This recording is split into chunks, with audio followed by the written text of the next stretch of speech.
Your local news and weather from where you live. Newswatch 12 Today starts now.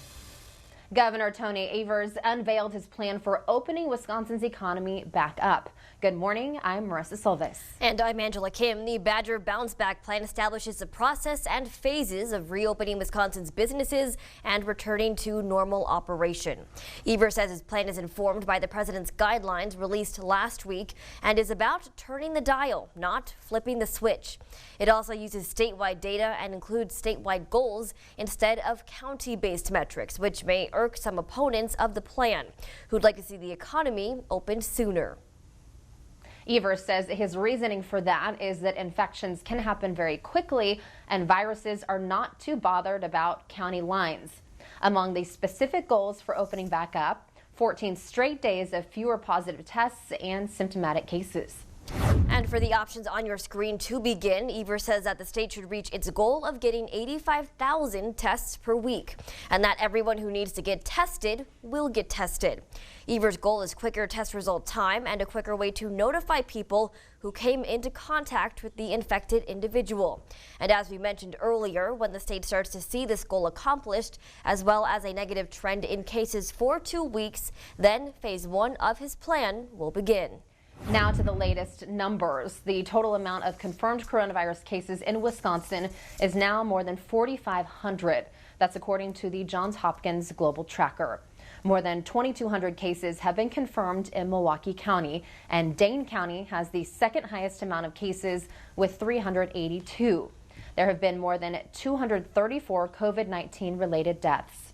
According to the Wisconsin Department of Health Services, more than 1,200 people have been hospitalized because of the coronavirus, and more than 46,000 tests have come back negative. Well, outside this morning, Marissa, it's still pretty chilly outside, but definitely not as bad as it was looking about a week ago.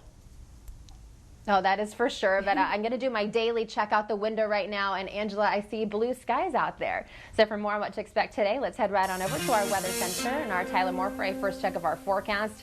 And Tyler, with those blue skies, though, that doesn't mean that we're going to have really warm temperatures today. Yeah, definitely no warm temperatures in the forecast for today. We'll have a warm up later on this week, but at least we'll get the sunshine back in the forecast for today. Let's take a look at our current temperatures this morning, starting off in the 20s, 23 in Rhinelander, 23 in Enego, 27 in Wausau, and 27 in Stevens Point right now. Wind speeds, just like yesterday, still breezy out of the northwest. We're going to see occasional gusts close to 30 miles per hour this morning. Those will slowly start to let up by later on this afternoon and into this evening. Radar and satellite showing a few clouds drifting through northeastern Wisconsin and into the UP, where they're seeing some lake effect snow showers this morning. Those are going to stay off to our north, so we'll see plenty of sunshine for the day. Can't rely on an isolated flurry or two over towards Vilas County this morning. Otherwise, we are starting off dry this morning. And Sky Live in Eagle River showing some of that light snow that we did pick up late yesterday and through the overnight hours last night. Your morning planner showing plenty of sunshine developing this morning, staying with us into this afternoon as high temperatures climb into the upper 30s.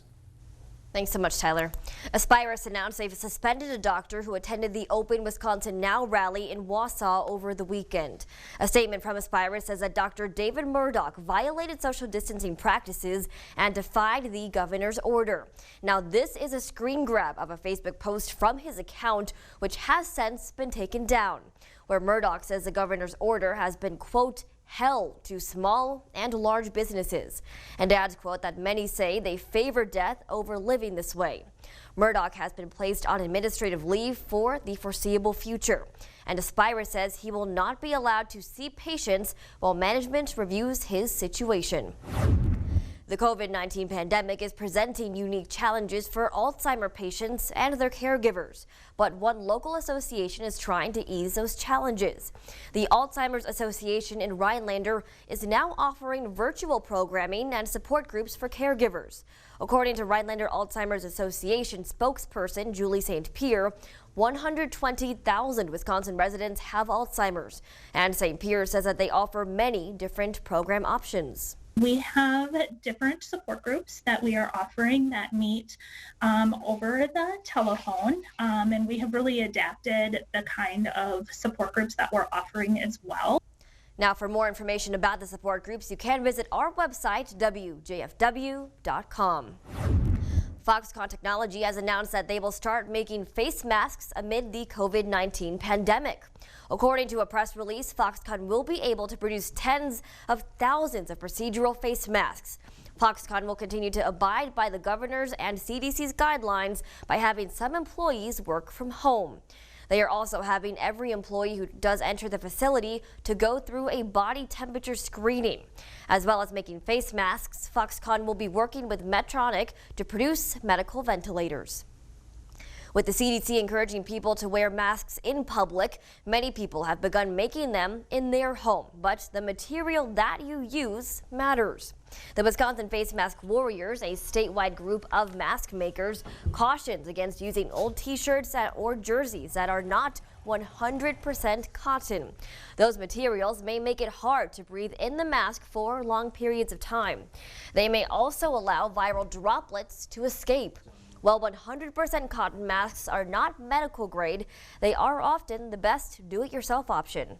The reason for 100% cotton is breathability, for one, and for two, it's the best filtration that still has that breathability and is not so warm on the face. The Wisconsin Face Mask Warriors are looking for volunteers to help in both the assembly and delivery of masks. And more information can be found on their Facebook page.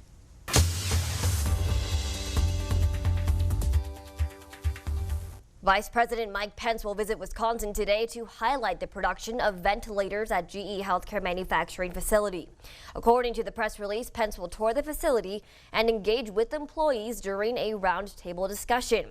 Pence is scheduled to land at the Dane County Regional Airport this morning, and Pence will fly back to Washington after the tour. A Missouri man accused of killing two brothers from Wisconsin is scheduled to be arraigned next month.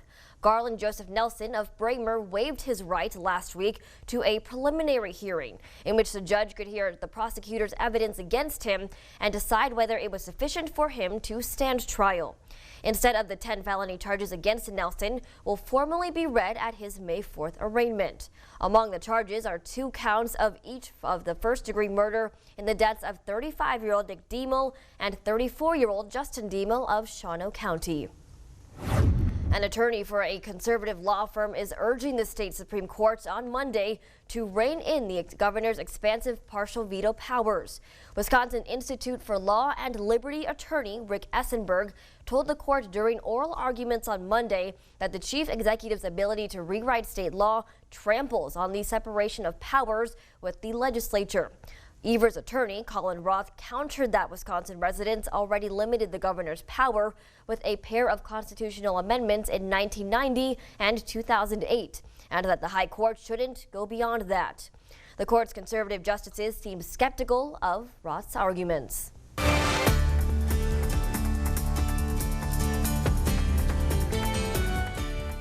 The U.S. ambassador to Russia demanded a fair and open trial for American citizen Paul Whelan, who's accused of spying by Russia.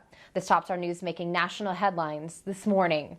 Whelan is a Michigan resident and a former Marine who was arrested at a Moscow hotel in December of 2018. The trial is not open to the public. Whelan's Russian lawyer said a key witness testified against Whelan Monday and described the witness's conversations with Whelan as staged with serious contradictions.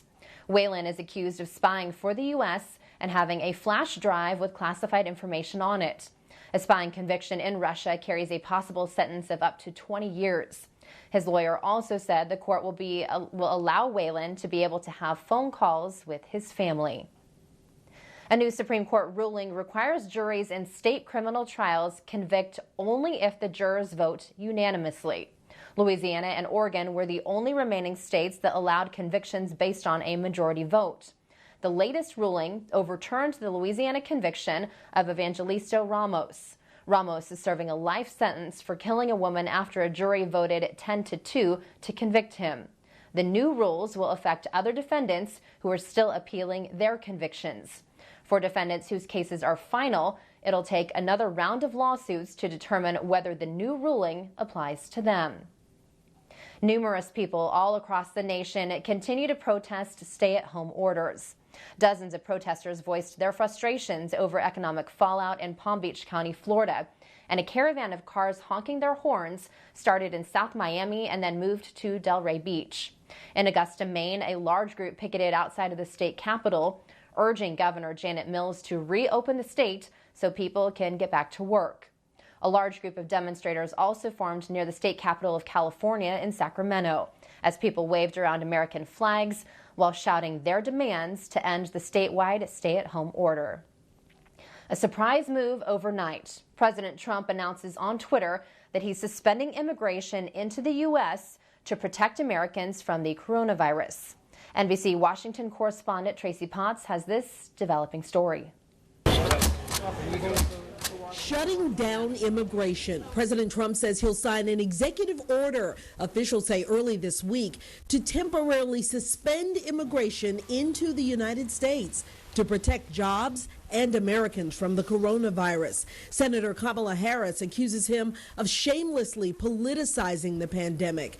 Travel was already banned from China and Europe. The northern border with Canada is closed, and migrants from the southern border are regularly being deported.